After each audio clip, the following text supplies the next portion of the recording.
For Isabel and my report, we are going to be talking about Renata de Castro's paper on the Philippines discovers its maritime domain, Aquino administration's shift in strategic focus from internal to maritime security.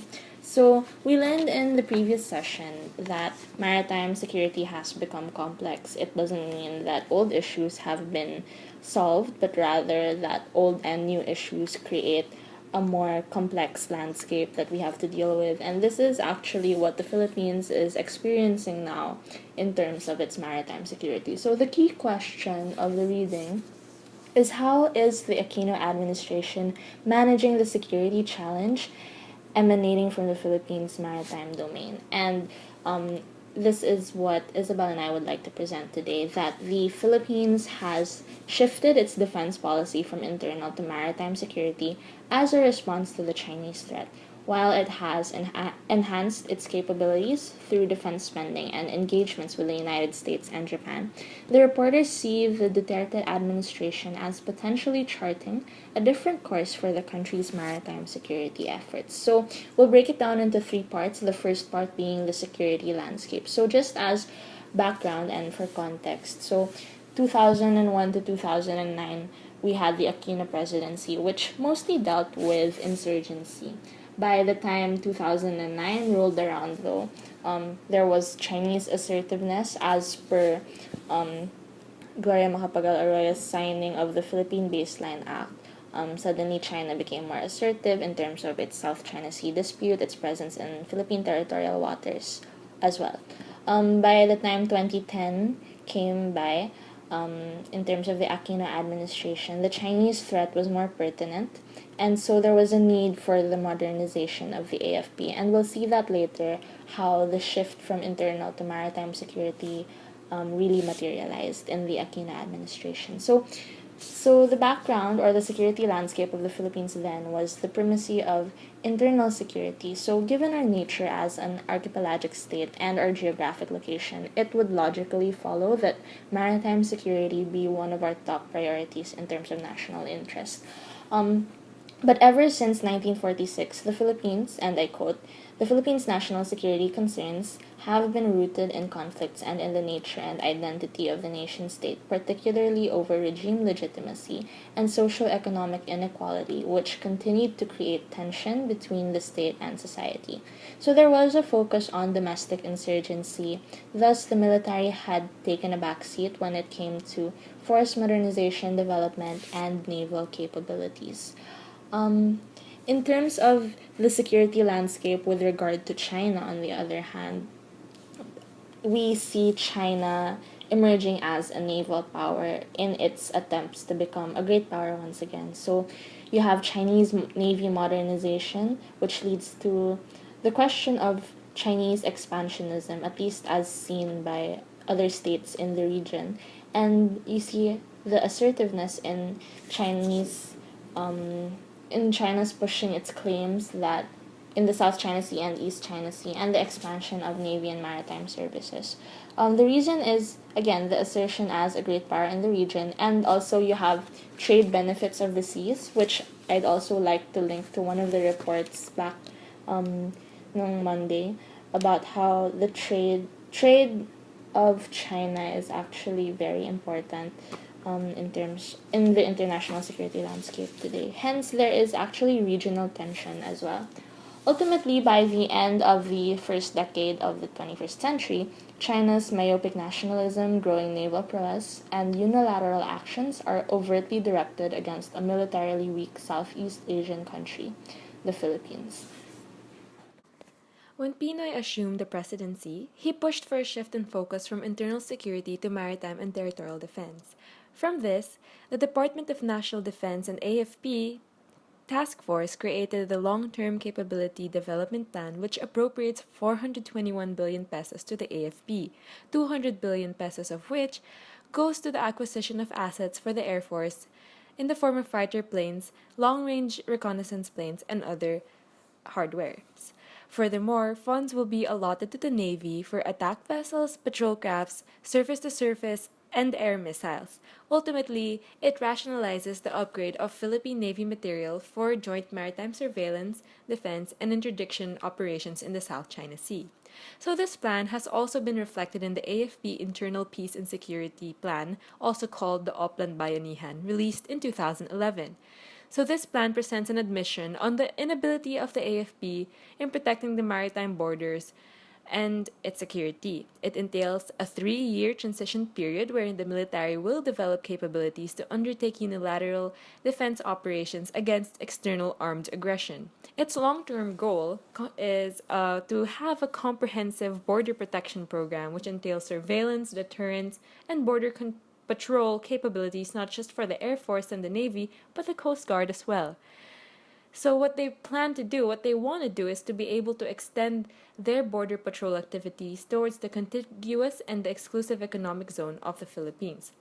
So we can see that in 2012, more attention and resources have been directed to increasing the AFP's maritime capabilities, which are definitely apt as the Philippines experience further harassment from Chinese vessels. So, if you remember, in March 2011, Philippine ships were barred from conducting surveying activities in the Reed Bank, which is only 250 kilometers from Palawan, which means that it is definitely within the Philippines EEZ. So, despite protests from the Philippine government, China refused to hear them out. Other than this, in June 2011, marine surveillance and PLAN clan ships of China were spotted near the Kalayaan Islands group. Similarly, the Philippines contested their presence, but China brushed them aside because apparently they have maritime rights and interests in the area. So these two incidents are said to have pushed the Aquino administration to hasten AFE modernization. So much so that in June 2011, a multi-year, multi-billion peso defense upgrade and military buildup was pushed forward by the government. In order to do this, key Aquino administration officials requested for the DBM to allow the AFP to enter multi-year contracts with arms and hardware manufacturers. Moreover, the Congress was also requested to allocate 8 billion pesos every year for the AFP's procurement of needed or necessary hardware. So, between June 2010 to December 2011, Aquino spent 33.5 billion pesos to boost AFP's capabilities in both internal and territorial defense. It is also important to note that the defense budget of the Philippines increased by almost 50% within the 2 years of Aquino's presidency.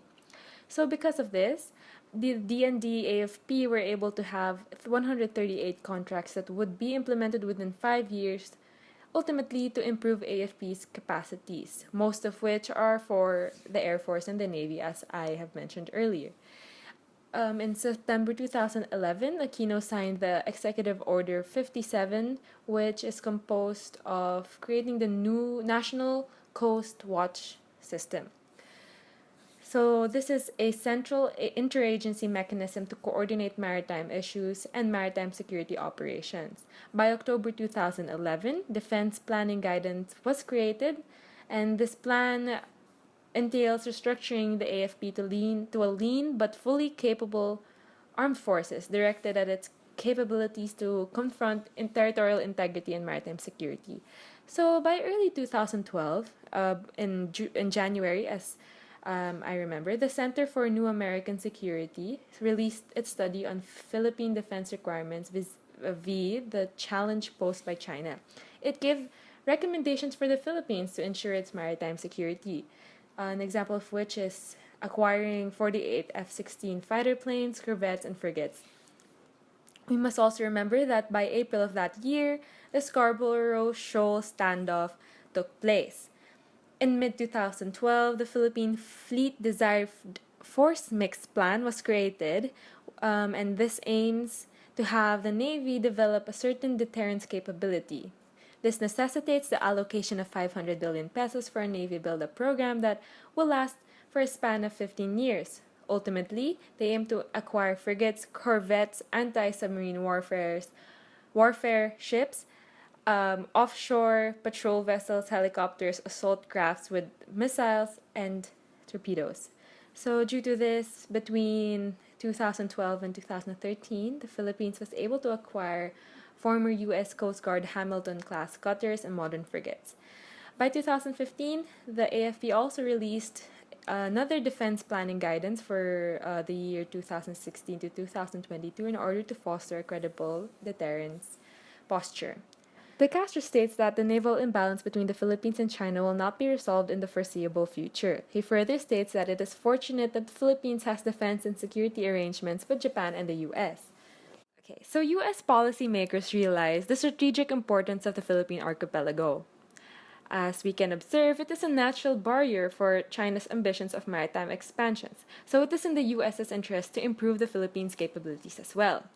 So they have done this within the past few years. In 2011, members of the Mutual Defense Board and Security Engagement Board from the Philippines and the US emphasized the need for heightened bilateral and multilateral security and domain awareness. By 2012, they developed the Framework Agreement on Increased Rotational Presence and Enhanced Agreement, which is characterized by the deployment of American troops and equipment on a rotational basis within the Philippines.